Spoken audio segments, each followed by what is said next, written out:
Daily current news में आज का हमारा विषय है निवेशक शिविर। आज का हमारा विषय भारतीय अर्थव्यवस्था से जुड़ा है। सबसे पहले देख लेते हैं पूरे एपिसोड में किन किन मुद्दों पर बात करेंगे। सबसे पहले जानेंगे चर्चा में क्यों है, फिर जानेंगे निवेशक शिक्षा एवं संरक्षण निधि प्राधिकरण के बारे में, साथ ही जानेंगे सेबी के बारे में और अंत में देखेंगे एक अभ्यास प्रश्न को। तो चलिए शुरू करते हैं। हाल ही में निवेशक शिक्षा एवं संरक्षण निधि प्राधिकरण और सेबी के संयुक्त प्रयास से निवेशक शिविर की शुरुआत की गई है।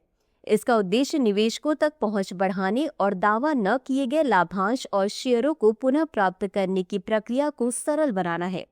साथ ही वित्तीय साक्षरता में सुधार करना और बिचौलियों पर निर्भरता को कम करना है। दृष्टि IAS मुखर्जी नगर की सभी क्लासेस शिफ्ट हो गई हैं नोएडा में। IAGS फाउंडेशन बैच के हिंदी और अंग्रेजी माध्यम में एडमिशन आरंभ है।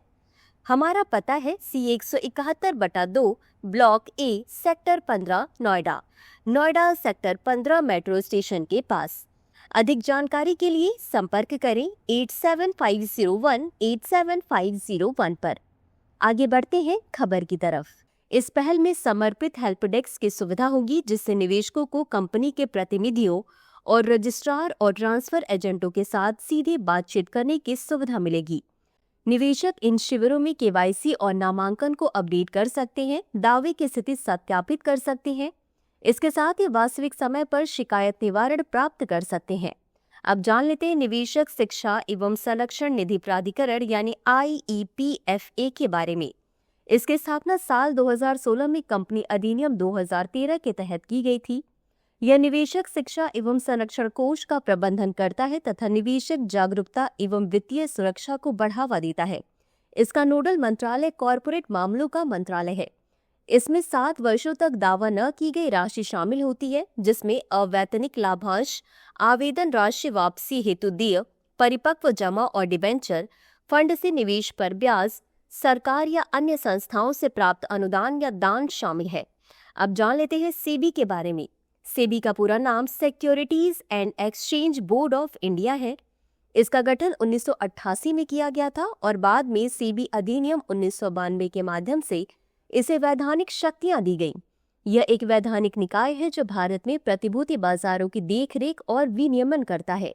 इसका उद्देश्य निवेशकों के हितों की रक्षा, बाजार के विकास को बढ़ावा देना और वित्तीय लेन देन की निष्पक्षता और पारदर्शिता सुनिश्चित करना है।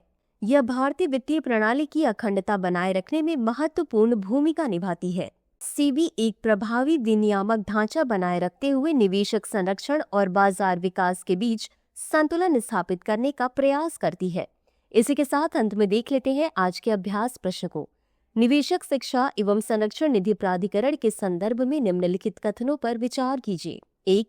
इसकी स्थापना साल 2016 में की गई थी। 2. इसका नोडल मंत्रालय शिक्षा मंत्रालय है। उपर्युक्त में से कितने कथन सही है या सही है?